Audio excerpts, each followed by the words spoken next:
मैं अपने आप को कोसता हूँ, जो मैं अपने आप को अंदर ही अंदर कुड़ता रहता हूँ, तो ये जो चीज़ है ना, ये जो मेरी सेल्फ कम्युनिकेशन है, ये सेल्फ टॉक मुझे कहना चाहिए, वो हमारी ठीक नहीं होती। एंटीबॉडीज अब क्या होगा, जब स्ट्रेस में आ गए, जब आप डिप्रेशन में आ गए, तो एड्रेनलिन अखराज हुआ, एड्रेनलिन जब आया तो एंटीबॉडीज कम हो गई, तो आपका जिस्म अब बिल्कुल प्रोन है कि आपको कोई भी बीमारी अटैक कर सकती है।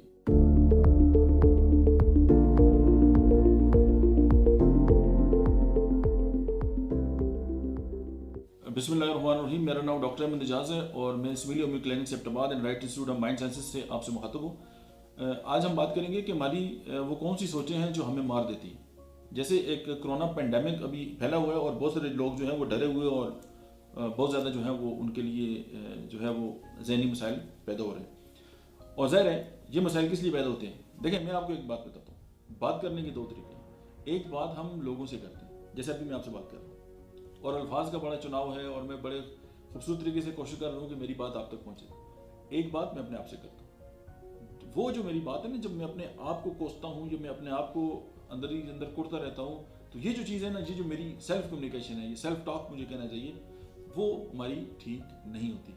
अच्छा, वो हमारे साथ असरात क्या मुरतब करती है, इस हवाले से मेरी किताब है राइट हीलिंग, उसमें एक चैप्टर है थॉट्स दैट किल्स, यानी सोचें जो मार देती हैं। उस हवाले से मैं आपके सामने जो है ना वो चंद गुज़ारिशात पेश करता हूँ कि सोचों का हमारे जो इम्यून सिस्टम है उसके साथ क्या ताल्लुक है। अब देखिए, चंद साल पहले इस बात का अंदाज़ा था लोगों का, कि जो साइंटिस्ट हैं उनका, कि जो ज़हनी दबाव है, स्ट्रेस है, डिप्रेशन है, जो ज़्यादातर मुतादी अमराज हैं, उनकी जो रूट काज है उसमें ये दो चीज़ होती हैं। लेकिन अब उससे भी ज़्यादा क्या हो गया कि ज़हनी दबाव, डिप्रेशन, कैंसर, बहुत सारी जो कैंसर हैं उनकी वजूहत में डिप्रेशन और ज़हनी दबाव का भी उसके साथ बहुत बड़ा गहरा लिंक है। अब फिर उन्होंने ये किया कि इस पर बहुत ज़्यादा तहकीक करते रहे और एक नई जो जहत है इल्म की वो वजूद में आई। उसको क्या कहते हैं, साइको न्यूरो इम्यूनोलॉजी। यानी ये एक नया सब्जेक्ट है जिसमें हम psychology, neuron, immunology, immune system कि इसमें हम क्या करते हैं कि हमारी जो सोच है ना उसका हमारी बॉडी के साथ, हमारा इम्यून सिस्टम के साथ उसका क्या ताल्लुक है, और साइंटिस्ट इसके अंदर जो रिलेशन है उसको जो है वो तलाश कर रहे हैं और उस पर बड़ी तहकीक हो रही है। अब मैं आपको एक और बात बताऊँ, जब हम ज़हनी दबाव का शिकार होते हैं तो क्या होता है, जब हम डिप्रेशन में होते हैं या ज़हनी दबाव में होते हैं, तो हमारा जिस्म जो है, हमारी किडनी के साथ एक ग्लैंड होता है जिसको एड्रेनलिन कहते हैं, एड्रिनल ग्लैंड कहते हैं। उससे जो हार्मोन्स निकलता है उसे कहते हैं एड्रेनलिन। जब वो खारिज होता है, जब वो हमारे जिस्म में जो ही आता है, हमारी बॉडी जो है वो मुतारक हो जाती है। जब वो मुतारक होती है तो क्या होता है, जितनी भी हमारी बॉडी की तवानाई है ना वो हरकत में आ जाती है। और जब एड्रेनलिन की मिकदार हमारी बॉडी में बढ़ती है तो क्या होता है, हमारे जिस्म की जो एंटीबॉडीज़ है ना वो कम होना शुरू हो जाती है। अब आप सारे दोस्त जानते हैं कि जो एंटीबॉडीज़ हैं ये वो चीज़ है कि जो बाहर से कोई भी हमलावर हमारे ऊपर जब कोई अटैक करते हैं तो हमारी बॉडी उसके अगेंस्ट जो फौज बनाती है उसको एंटीबॉडीज़ कहती है। यानी बाहर से जो हमला करते हैं उसको एंटीजन कहते हैं, जो उसके अगेंस्ट जो डिफेंस सिस्टम हमारा काम करता है उसको वो एंटीबॉडीज़ पे मतलब है कि उसके अंदर एंटीबॉडीज़ होती हैं। अब जो एंटीबॉडीज़ हैं, अब देखिए ना, अगर वायरस को अटैक करते हैं तो उसको मारने के लिए क्या होता है, एंटीबॉडीज़। अब क्या होगा, जब स्ट्रेस में आ गए, जब आप डिप्रेशन में आ गए, तो एड्रेनलिन अखराज हुआ, एड्रेनलिन जब आया तो एंटीबॉडीज़ कम हो गई, तो आपका जिस्म अब बिल्कुल प्रोन है कि आपको कोई भी बीमारी अटैक कर सकती है। अच्छा, फिर क्या होता है, लिम्फोसाइट्स की जो ताकत है ना उसमें भी कमी आ जाती है। अच्छा, हम ये भी जानते हैं कि हमारा जो दिमाग है वो हमारे जो दफाई निज़ाम है ना उसके साथ बिल्कुल जुड़ा हुआ है। अब जो हमारे दफाई निज़ाम के हिस्सा है वो क्या है, स्प्लीन, तिली जिसे हम कहते हैं। अच्छा, थाइमस ग्लैंड है, उसके अलावा जो है लिम्फ नोड्स हैं, उसके अलावा बोन मैरो है, ये बिल्कुल इंटैक्ट है, उसके साथ जुड़ा हुआ है। जब हम ज़हनी दबाव या डिप्रेशन के जब हम शिकार होते हैं तो उनकी कारकर्दगी जो है वो बुरी तरह मुतासर हो जाती है। अच्छा, जब उनकी कारकर्दगी जो है वो मुतासर हो जाती है, लेकिन इससे भी जो दिलचस्प और इम्पोर्टेंट बात है वो ये है कि हमारा जो दिमाग है ना वो इंटरनल उसकी अपनी एक कम्युनिकेशन है। एक उसकी कम्युनिकेशन जो है वो दफाई निज़ाम के साथ है, एक उसकी कम्युनिकेशन जो है वो अपने साथ है।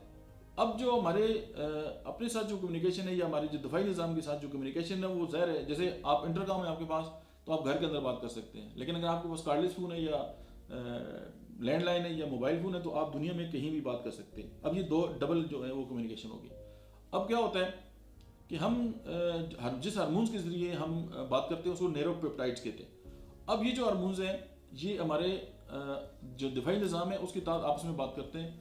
अब इंटरल्यूकेंस उनको कहते हैं, यानी हम एक दूसरे के साथ जिस हार्मोन के जरिए जो है वो बात करते हैं। अब क्या होता है, जब हमें कोई भी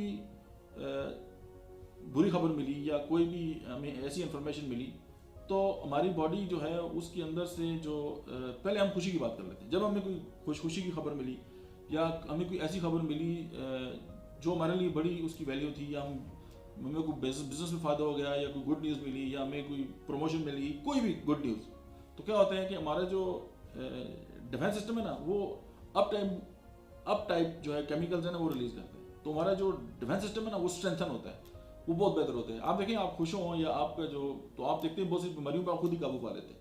लेकिन जब हमें कोई बुरी खबर मिलती है या कोई ऐसी अजीज फौत हो गया, बिजनेस में लॉस, कोई भी बैड न्यूज़, वो क्या होती है, उसकी एंटी जो हार्मोन्स है ना, वो हमारी बॉडी से सिक्रेट आउट होते हैं। तो क्या होता है, जैसे मैंने अभी एड्रेनलिन की बात की, तो हमारे जब दिफाई निज़ाम कमज़ोर होता है, तो दिफाई निज़ाम जब भी कमज़ोर होगा, डाउन केमिकल्स जब रिलीज होगा हमारी बॉडी की, तो हमारा जो दिफाई निज़ाम है वो बिल्कुल कमज़ोर हो जाएगा। जब दिफाई निज़ाम कमज़ोर होगा तो हम पे कोई भी चीज़ जो है वो अटैक कर सकती है, कोई भी बीमारी हम पे अटैक कर सकती है। तो सबसे इम्पोर्टेंट बात यह है, चाहे वो कोरोना वायरस पेंडेमिक हो, चाहे कोई और बीमारी हो, तो ये सारी जो चीज़ें हैं ना, ये डिपेंड करती हैं आपके इम्यून सिस्टम के साथ, इनका डायरेक्ट ताल्लुक है।